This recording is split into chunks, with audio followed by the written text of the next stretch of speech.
सभी विद्यार्थियों का पुनः आपके अपने इस YouTube चैनल में बहुत बहुत स्वागत है। प्यारे बच्चों, कक्षा 11 अनिवार्य हिंदी जो आपकी मुख्य पुस्तक है आरोह भाग 1, इसके काव्य खंड का आज हम यहाँ चौथा पार्ट जो राज्य सरकार ने स्माइल 3.0 होमवर्क भेजा है, 11 अगस्त 2021 को ये होमवर्क आया है। इसकी एक वर्कशीट आई है जिसके उत्तर आज हम यहाँ देखने वाले हैं।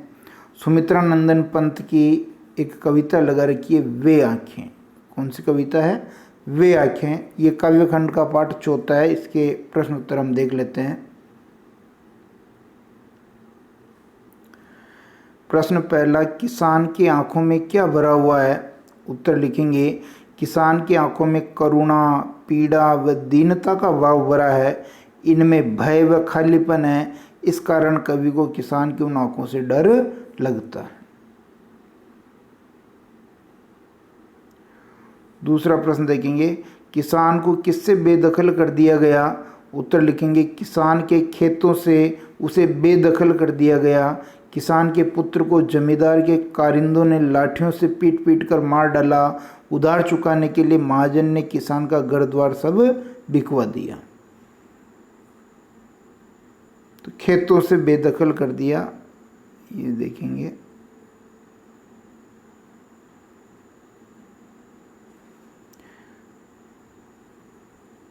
तीसरा प्रश्न देखेंगे, कवि ने उजरी कहकर किसे संबोधित किया? ये उजरी विशेषण है। उजरी का मतलब उजली।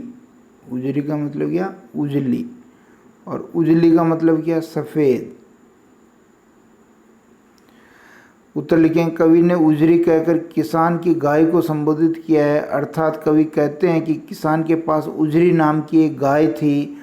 उस गाय के प्रति किसान का कुछ विशेष स्नेह था। वह गाय भी केवल किसान को ही दूध दूहने देती थी, लेकिन अब सब उजड़ गया है, बर्बाद हो गया है।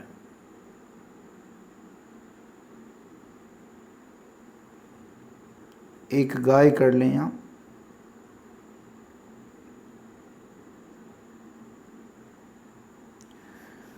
चौथा प्रश्न देखिए, किसान के घर में पतोहू की क्या स्थिति थी? पतोहू यानी पुत्र वधू। पतोहू का क्या लिखेंगे? पुत्र वधू।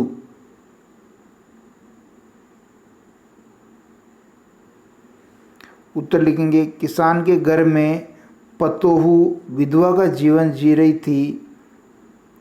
किसान इतना बेबस है कि उसके पुत्र को जमींदार के कारिंदे लाठियों से पीट पीट कर मार डालते हैं। पुत्र की बहू को कोतवाल बुलवाता है तो विवश होकर वह आत्महत्या कर लेती है। कवि किसान के पतोहू को पति गातिन यानी पति को मारने वाली और पैर की जूती कहता है। इस प्रकार कवि ने समाज में स्त्री की दुर्दशा का चित्रण भी किया है।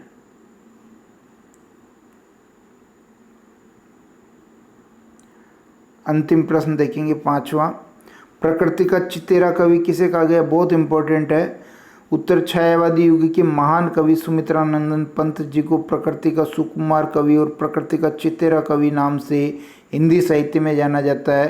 पंत जी की आधी से ज़्यादा कविता ही प्रकृति पर आधारित है। वह प्रकृति को अपनी माँ मानते थे और अपनी समस्त रचनाओं के लिए प्रेरणा का स्रोत भी वह प्रकृति को ही मानते थे।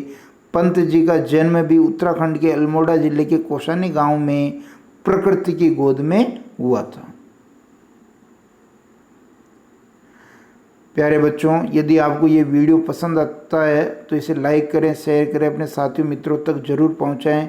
और यदि आप हमारे इस YouTube चैनल पर नए जुड़े हैं तो इसको सब्सक्राइब कर लीजिए। बहुत बहुत धन्यवाद।